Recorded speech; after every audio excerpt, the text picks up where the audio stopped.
हर खबर पर होगी आपकी पकड़। डाउनलोड कीजिए एबीपी लाइव ऐप। एनईटी जी परीक्षा का विवाद एक बार फिर से सुप्रीम कोर्ट पहुंचने वाला है। कैसे? गैर बीजेपी शासित 7 राज्यों की सरकारें सितंबर में परीक्षा कराने के फैसले के खिलाफ पुनर्विचार याचिका दायर करेंगी। क्या कोर्ट से सुलझेगा नीट जेईई परीक्षा का विवाद? ये सवाल इसलिए क्योंकि सरकार के परीक्षा कराने के फैसले के खिलाफ गैर बीजेपी शासित 7 राज्यों ने सुप्रीम कोर्ट में पुनर्विचार याचिका दायर करने का फैसला किया है। कांग्रेस अध्यक्ष सोनिया गांधी के साथ 7 राज्यों के मुख्यमंत्रियों की बैठक के दौरान पश्चिम बंगाल की मुख्यमंत्री ममता बनर्जी ने विपक्षी सरकारों को कोर्ट जाने की सलाह दी। Let us do it together.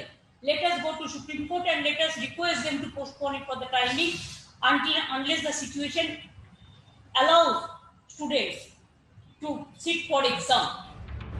इस बैठक के दौरान झारखंड के मुख्यमंत्री हेमंत सोरेन ने प्रधानमंत्री या राष्ट्रपति से मिलने की सलाह भी दी। मुझे लगता है कि कोर्ट जाने से पहले एक बार पीएम के यहाँ चला जाए या प्रेसिडेंट के यहाँ चला जाए jointly, then we will move to Supreme Court. मुझे लगता है ये स्टेप उठाना चाहिए। उधर बीजेपी की राज्य सरकारें परीक्षा कराने के पक्ष में दलीलें दे रही हैं। गोवा में ऑल टुगेदर वैसे 19,000 स्टूडेंट्स पूरे स्टेट में एग्जाम को बैठे थे। उसी में से आज सभी स्टूडेंट्स, अभी पेरेंट टीचर एसोसिएशन, टीचर्स आज सभी गवर्नमेंट का धन्यवाद देते हैं। गुजरात में 90 से ज्यादा परसेंटेज विद्यार्थी लोकल गुजकेट में अपीयर हुए। इसका मतलब है कि वो पढ़ना चाहते हैं। लेकिन परीक्षा के पक्ष में तरह तरह की दलीलें देने वाले भूल जाते हैं कि दिक्कत सिर्फ कोरोना संक्रमण को लेकर नहीं है। दिक्कत कोरोना की वजह से लगी पाबंदियों, प्राकृतिक आपदाओं और कोचिंग क्लास के नहीं होने से भी है। उत्तराखंड के पिथौरागढ़ में रहने वाले 2 छात्रों दीपांशु और कमल ने एबीपी न्यूज को अपनी इन्हीं परेशानियों के बारे में बताया। दीपांशु का सेंटर 300 किलोमीटर दूर है, जबकि कमल का 600 किलोमीटर दूर। मौजूदा हालात में न सिर्फ उनकी तैयारी पर असर पड़ा है, बल्कि परीक्षा केंद्र तक कैसे पहुंचेंगे और वहां कहां रुकेंगे, इसका जवाब उन्हें अभी तक नहीं मिल पाया है। पहले तो यहाँ से मतलब हमें बुकिंग खुद की गाड़ी बुकिंग करनी पड़ेगी। उसके बाद हम रोड भी पता नहीं क्या है, और उसके बाद फिर और वहाँ रहने का क्या करना है, ऐसे कुछ पता नहीं चल रहा। मेरा सेंटर है देहरादून और यहाँ से लगभग 600 किलोमीटर के आसपास है, और हमें वहाँ तक जाने के लिए खुद की गाड़ी बुकिंग करनी पड़ेगी, और वहाँ पे पता नहीं क्या पता क्वारंटीन भी हो सकते हैं, इसलिए अभी कुछ डेफिनेट नहीं कर सकते जाने नहीं जाने। हालांकि परीक्षा टालने की मांगों के बीच छात्र तेजी से अपना एडमिट कार्ड डाउनलोड करने में लगे हुए हैं। जेईई मेन परीक्षा के 8,58,000 में से 7,41,000 छात्र एडमिट कार्ड डाउनलोड कर चुके हैं, जबकि नीट परीक्षा के 15,97,000 छात्रों में से 6,84,000 छात्रों ने सिर्फ शुरुआती 5 घंटों में एडमिट कार्ड डाउनलोड किया। जेईई मेन परीक्षा 1 सितंबर से 6 सितंबर के बीच होगी, जबकि नीट परीक्षा 13 सितंबर को होने वाली है। तो जान और इम्तिहान की जंग में किसकी होगी जीत, ये बड़ा सवाल लगातार बना हुआ है। निपुण सहगल हमारे सहयोगी दिल्ली से हमारे साथ जुड़ गए हैं। निपुण, इससे पहले जब सुप्रीम कोर्ट ने इस मसले पर सुनवाई की थी तो उन्होंने कहा था जो इम्तिहान है वो छात्रों के हित में है, विद्यार्थियों के हित में और होने चाहिए। अब पुनर्विचार याचिका कितनी स्ट्रांग आपको लग रही है इस पूरे मसले पर? देखिए, पुनर्विचार याचिका कोई बहुत व्यवहारिक बात तो नहीं लग रही है, लेकिन मुख्यमंत्री जो होते हैं वो राजनीतिक लोग होते हैं, तो उनको कई तरह के मैसेज भी देने होते हैं लोगों को कि हम कुछ कर रहे हैं। पर कानूनी तौर पे देखा जाए तो बहुत व्यवहारिक नहीं लग रहा है। 17 अगस्त को सुप्रीम कोर्ट ने साफ तौर पर कहा था कि हम छात्रों का एक कीमती साल बर्बाद नहीं होने देंगे, और क्या इस देश में सब कुछ रोक दिया जाए? बहुत सारी चीजें, बहुत सारी जरूरी गतिविधियां शुरू हो गई हैं देश में। ऐसी ही जरूरी गतिविधि ये भी है, क्योंकि छात्रों का एक कीमती साल बर्बाद हो सकता है। तो सुप्रीम कोर्ट ने यह साफ तौर पर कहा था। उस दिन नेशनल टेस्टिंग एजेंसी की तरफ से, जो कि नीट और जी की परीक्षा कराती है, उसकी तरफ से तुषार मेहता सॉलिसिटर जनरल मौजूद थे। उनसे भी कोर्ट ने पूछा कि आपका क्या कहना है।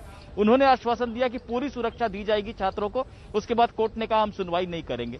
ऐसे में अब अगर कोई पुनर्विचार याचिका दाखिल होती है, परीक्षा भी 1 सितंबर से शुरू हो रही है, तो बहुत ज्यादा व्यवहारिक असर इसका कुछ पड़ेगा, इसकी उम्मीद नहीं है।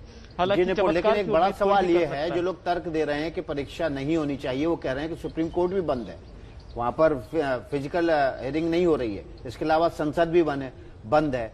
इलाहाबाद हाईकोर्ट ने कहा है कि इतने मामले यूपी में बढ़ रहे हैं कि आप लॉकडाउन करो, नहीं करोगे तो हम एक्शन लेंगे। तो ये विरोधाभास नहीं है? आप एक तरफ तो कह रहे हैं परीक्षाएं करो, दूसरी तरफ आपने अपने दरवाजे बंद कर रखे। ये कहना गलत है कि सुप्रीम कोर्ट बंद है। सुप्रीम कोर्ट के ज्यादातर जज 60 साल से ऊपर की उम्र के होते हैं, बुजुर्ग होते हैं। वो कोर्ट में नियमित रूप से आ रहे हैं, कोर्ट स्टाफ से मिल रहे हैं, काम लगातार चल रहा है।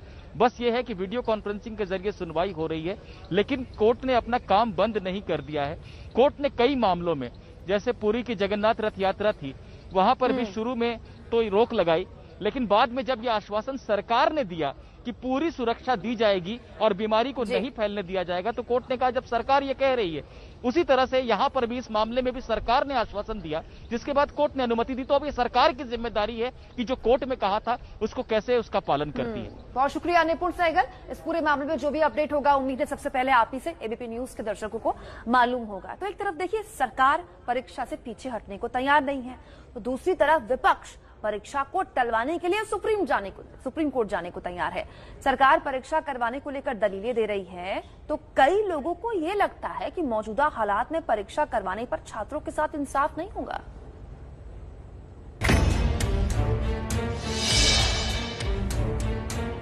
मुझे लगता है कि सुप्रीम कोर्ट की भावनाओं को भी हमको सम्मान करना चाहिए और बच्चों का एक वर्ष खराब न हो। सोचिए कि कोई बच्चा मास्क लगा के जा रहा है, 3 घंटे तक सेंटर पर पूरे अच्छे से मास्क लगाए रहेगा, तो उतना कंफर्टेबल नहीं रह पाएगा, वो अपना 100% नहीं दे पाएगा।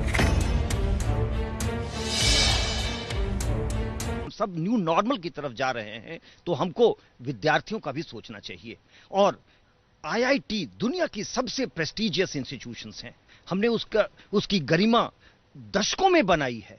अगर हम 1 साल के ऐसे आपदा में पूरे चीज को फिसलने देंगे तो बहुत बुरा होगा। एक आप खुशी के साथ, तैयारी के साथ एक एग्जाम देते हैं और एक आप प्रेशर में एग्जाम देते हैं कि पहुंचो 2 एग्जाम।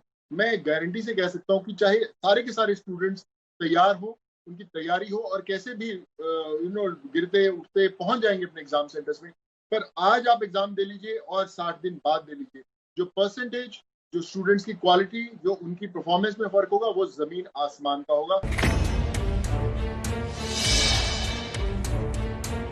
छात्र के साथ हैं, पहले उसकी सुरक्षा, उसके बाद उसकी शिक्षा, और सुप्रीम कोर्ट का भी हमको सम्मान करना है। और उन अभिभावकों को, जो अभिभावक लगातार हम पर दबाव बनाए हुए हैं कि, और छात्र भी, जितने भी हमारे हेल्थ इश्यूज रिगार्डिंग जो SOPs इन्होंने बताए, जो पिछले एग्जाम्स में हुए SOPs, स्टैंडर्ड ऑपरेटिंग प्रोसीजर जो अप्लाई किए गए, वो काम नहीं आए। जब राइजेस, हमारे कोरोना राइजेस कम थे तो सब कुछ लॉकडाउन हो गया था, और अब जब इतने ज़्यादा राइज है कोरोना में, तो फिर अब तो सब कुछ बंद होना चाहिए, और मेन तो हमारा एग्ज़ाम तो अभी होना नहीं चाहिए।